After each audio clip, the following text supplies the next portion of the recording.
Isusulong ni Representative Brian Raymond Yamsuan ng Parañaque 2nd District ang dagdag na pondo para sa edukasyon sa 20th Congress upang mapalawak ang akses ng mga kabataan sa dekalidad na pag-aaral.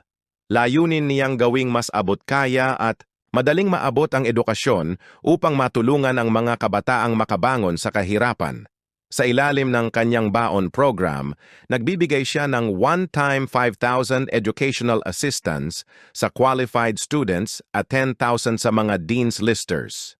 Umabot na sa 5,000 estudyante ang nakinabang dito noong April 2025.